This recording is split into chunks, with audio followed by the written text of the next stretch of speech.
హస్తినలో ఎన్నికల పోరు రసవత్తరంగా మారింది. ఢిల్లీ సింహాసనాన్ని మళ్లీ యాప్ ఆక్రమిస్తుందా? ఢిల్లీలో కేజ్రీవాల్ క్రేజ్ ఎంత? ఢిల్లీ పీఠం దక్కేదెవరికి? ఈ ప్రశ్నలపైనే ప్రధానంగా చర్చ నడుస్తోంది. ప్రచారంలో బీజేపీ దూసుకుపోతుండగా హ్యాట్రిక్ పై ఆమ్ ఆద్మీ పార్టీ కన్నేసింది. మరోవైపు కాంగ్రెస్ మాత్రం శ్రేణులను సమాయత్తపరచలేకపోయింది. దీంతో ప్రచారంలో హస్తం పార్టీ పూర్తిగా వెనుకంజ వేసింది. ఢిల్లీలో ఫిబ్రవరి 5న ఎన్నికలు జరగనున్నాయి. మరి ఈసారి ఢిల్లీని ఎవరు దక్కించుకుంటారు? మా నేషనల్ బ్యూరో చీఫ్ కళ పూర్తి సమాచారం అందిస్తారు. కళ, జైలు జీవితం గడిపొచ్చిన తర్వాత కేజ్రీవాల్ క్రేజ్ ఏమైనా తగ్గిందా? ఎందుకంటే అటు బీజేపీ కానీ కాంగ్రెస్ కానీ ఇప్పటివరకు అభ్యర్థులు ఎవరనేది ఒక క్లారిటీ లేదు. ప్రచారంలో కూడా చాలా వెనుకంజలో ఉంది. సో ఈసారి చూసుకుంటే కేజ్రీవాల్ క్రేజ్ ఏమైనా తగ్గే అవకాశాలు ఉన్నాయా? లేదు మళ్ళీ ఆయనే అధికారంలోకి వచ్చే అవకాశాలు ఉంటాయా? శ్రీదేవి, ముఖ్యంగా ఢిల్లీ అసెంబ్లీ ఎన్నికలు మాత్రము పోరు రసవత్తరంగా ప్రారంభమైందని చెప్పవచ్చు. ముఖ్యంగా ఇంకా కనీసం మనకి ఈ రోజుటి నుంచి దాదాపు 10 రోజులు మాత్రమే చాలా కీలకమైనటువంటి రోజులని చెప్పవచ్చు. ఒక్కవైపు తెలుగు రాష్ట్రాల నుంచి కూడా ముఖ్యమైనటువంటి నేతలందరూ కూడా హస్తినకు వస్తున్నారు. ఇక్కడ ఉన్నటువంటి తెలుగు ఓటర్లు ఢిల్లీ యొక్క రాజకీయాల్లో చాలా కీలకం కానున్నారు.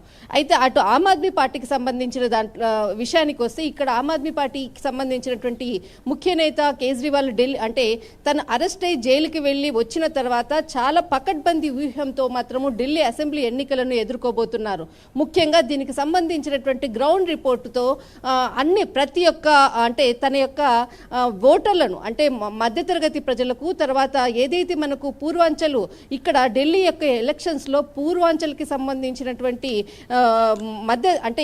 దీనికి సంబంధించినటువంటి దాదాపు 50% మంది ప్రజలు యొక్క ఈ హస్తినాలో ఉన్నారు. వీరి యొక్క ఓటర్ల యొక్క చాలా కీలకం. వీళ్ళందరూ కూడా మనకు ఢిల్లీ యొక్క ప్రాంతాల్లో చాలా జుగ్గి ప్రాంతాలు అంటే చాలా స్లమ్ ఏరియాస్లో ఈ ప్రాంత ప్రజలందరూ కూడా ఎక్కువగా విస్తరించి ఉన్నారు.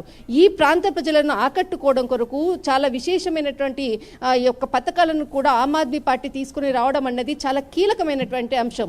దాదాపు మనకు ఏదైతే మనకు ఫ్రీ వాటర్, తర్వాత ఫ్రీ బిల్ అని అంటే కరెంటు బిల్ అనేది ఏదైతే అనౌన్స్ చేశారో, కానీ 2 రోజుల క్రితము మరొక ఏదైతే మనకు రెంట్లో ఉన్నటువంటి వాళ్ళకు కూడా, అద్దె ఇంట్లో ఉన్నటువంటి వాళ్ళకు కూడా వారికి కూడా ఖచ్చితంగా ఫ్రీ అంటే బిల్ అంటే కరెంట్ బిల్లును కూడా ఇవ్వడము, తర్వాత వాటర్ది కూడా ఇవ్వడం అన్నది కూడా ఇక్కడ చాలా కీలకమైనటువంటి పాయింట్. అంటే రోజు రోజుకు అంటే పోరు అంటే ఈ యొక్క 2 పార్టీల మాట ప్రధానంగా బీజేపీకి తర్వాత ఇక్కడ మనకు ఆమ్ ఆద్మీ పార్టీ మధ్యనే ఎక్కువగా ఈ 2 పార్టీల మధ్యనే ఢిల్లీ యొక్క పోటీ రసవత్తరంగా జరుగుతుంది. అంటే ఆమ్ ఆద్మీ పార్టీ తన మేనిఫెస్టోలకు సంబంధించినటువంటిది అధికంగా కూడా కళ 1 మినిట్. ఎందుకంటే బీజేపీకి సంబంధించి ఇప్పటివరకు ఒక బలమైన నాయకుడిని ఇప్పటివరకు బీజేపీ ఢిల్లీలో ప్రకటించలేదు. అటు కూటమి నుంచి ఆల్రెడీ విడిపోయారు కాంగ్రెస్. సో కాంగ్రెస్ నుంచి కూడా ఒక బలమైన నాయకుడు ఇప్పటివరకు లేరు.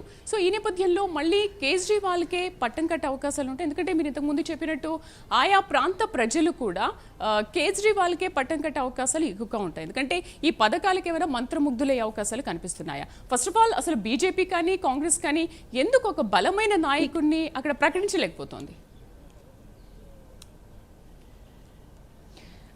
శ్రీదేవి, గత రాజకీయాలను చూస్తే బీజేపీ పార్టీ ఏ రాష్ట్రంలో అయినా కానీ ముందస్తుగా ఒక ముఖ్యమంత్రిని ఎక్కడా ప్రకటించినటువంటి దాఖలాలు చరిత్ర కానీ ఎక్కడా లేదు.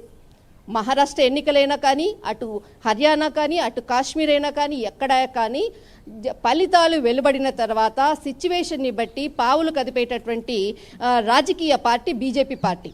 మరొకటి ఇక్కడ ఆమ్ ఆద్మీ పార్టీకి సంబంధించినటువంటిది. ఆమ్ ఆద్మీ పార్టీ మీకు ఇక్కడ ముఖ్యమంత్రి నేనే అని ఒక ప్రత్యేకంగా ఒక ప్రధానమైనటువంటి ఇంటర్వ్యూలో కేజ్రీవాల్ చెప్పాడు. తర్వాత ఇక్కడ కాంగ్రెస్ పార్టీకి ఇక్కడ కూడా ఎందుకంటే ఇక్కడ అంటే మనం ఈ యొక్క హస్తిన యొక్క రాజకీయాలను చూస్తే ఒకవైపు Aam Aadmi party BJP party మధ్యనే 2 పార్టీల మధ్యనే ప్రధానంగా ఇక్కడ పోటీ నడుస్తుంది. ఇంతవరకు కూడా రాహుల్ గాంధీ భారీ ర్యాలీలను నిర్వహిస్తున్నారని అన్నారు. కానీ తన అనారోగ్య రీత్యా కొంత ర్యాలీ మనకు ఈరోజు కూడా ప్రజెంట్ ఈరోజు కూడా రాహుల్ గాంధీ ర్యాలీ ఉండాల్సింది, కానీ తన అనారోగ్య రీత్యా తను పాల్గొనటం లేదని వెంటనే క్యాన్సిల్ చేయడం జరిగింది. అంటే ఇక్కడ ఏదైతే ఢిల్లీ వాసుల్లో ఉన్నటువంటి 13 సంవత్సరాలు అంటే షీలా దీక్షిత్ తన సీఎం వరకు కూడా ఉన్నటువంటి రాజకీయ చరిత్ర తర్వాత కూడా ఎక్కడా కూడా ఇక్కడ కాంగ్రెస్ గెలిచినటువంటి దాఖలా లేదు.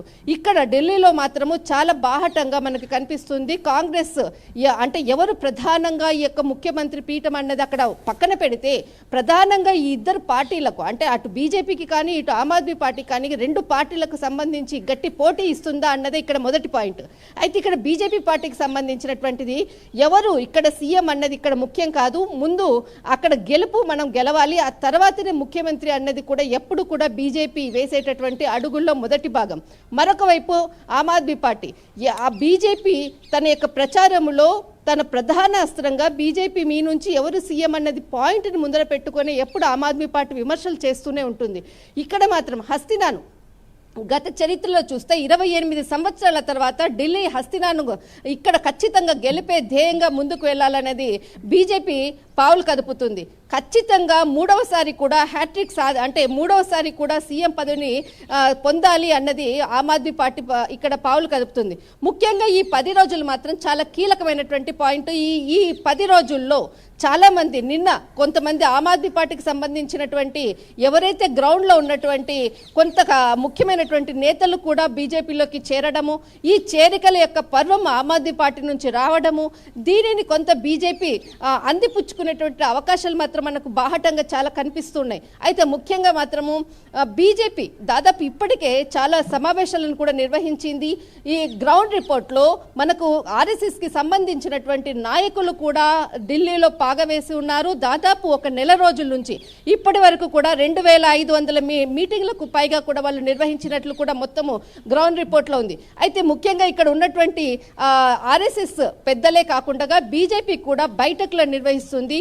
తర్వాత మనకు ఏదైతే పూర్వాంచల్ యొక్క ఓటర్లు చాలా కీలకం కాబట్టి పూర్వాంచల్కి సంబంధించినటువంటి నాయకులు మనోజ్ తివారీ ఇక్కడ పూర్వాంచల్ యొక్క అంటే ఢిల్లీ వాసులకు చాలా ప్రధానంగా తెలిసినటువంటి నాయకులు రవికిషన్, తర్వాత మనకు మనోజ్ తివారీ, తర్వాత మనకు సామ్రాట్ అంటే ఈ యొక్క ముఖ్యమైనటువంటి నేతలు కూడా ఈ యొక్క పూర్వాంచల్ యొక్క ఓటర్ల దగ్గరకు వారి దగ్గరకు భారీ ర్యాలీలు.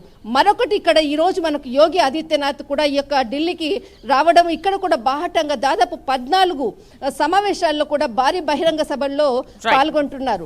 మరొక వైపు తర్వాత మనకి ఈ నెల చివరిలో కూడా ప్రధాని నరేంద్ర మోడీ గారు కూడా 4 భారీ ర్యాలీలతో ముందుకెళ్తున్నారు.